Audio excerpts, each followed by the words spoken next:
Howdy out there, folks. Today we're going to take a quick look at this Kino Lorber standard def DVD release of White Lightning, one of Bert's best good old boy movies. Now, of course, this film also stars a terrific Ned Beatty, as well as several other character actors that you might recognize, including the wonderful Diane Ladd, and an uncredited Laura Dern. Actually, her daughter was in this. I didn't immediately see her, but I looked back on the credits in the IMDb entry for this film, and she is in the movie somewhere.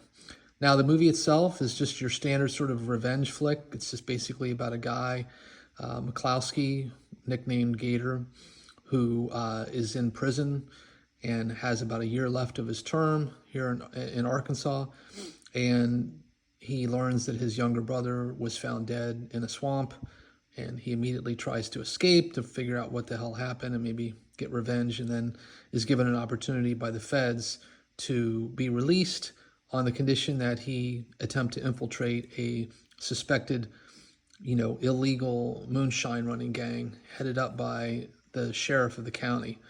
And it's believed that this sheriff was the person involved with his younger brother's death. So, of course, Bert, while he's concerned about, going out and ostensibly getting many of his friends and other peers in trouble, he realizes that in order to get out and solve who killed his brother and take down the person responsible, he has to do this. And so I feel like it's a nice character study of a conflicted soul that doesn't quite understand why his brother was in that situation, why he found himself in that situation, and why he died.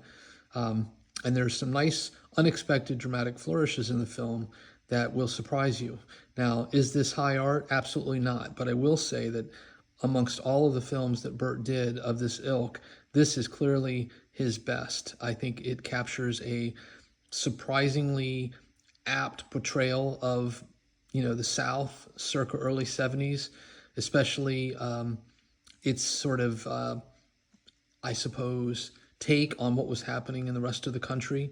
And what I liked about it was that it showcased really that conflict in a way that also managed to also feature some terrific stunt work and some interesting plot developments that you didn't necessarily anticipate.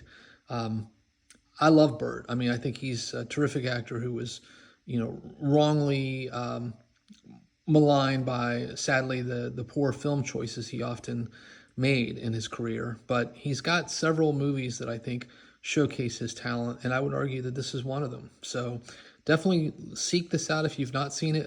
It's got a corny sequel by the name of Gator.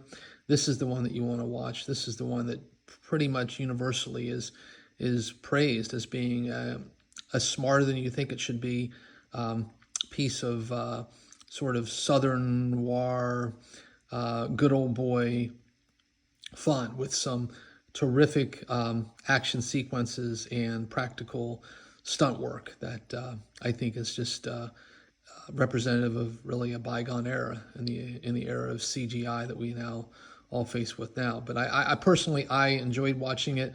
Is it a movie I'm going to go back to time and time again? Probably not, but I think it's definitely one that is deserving of the reputation it has, namely that it's much better than it has a right to be, and again showcases Bert in a pretty positive light, all things being equal. So on that note, I would just say take a look at this. The supplemental features on this Kino Lorber release aren't amazing, but there is a interesting Burt Reynolds interview that appears to have been recorded maybe a year or two before his passing, and I don't think there's any commentary on here, sadly. There's a trailer. But again, supplements are light, but if you're interested in watching, one of the better Burt films out there that features a wonderful co-star turned by Ned Beatty, who I've always felt was one of those character actors that just immediately drew you in whenever he showed up on screen. Definitely seek this one out. So on that note, please do take care out there, everyone. Stay safe, be kind, and by all means, keep watching good cinema.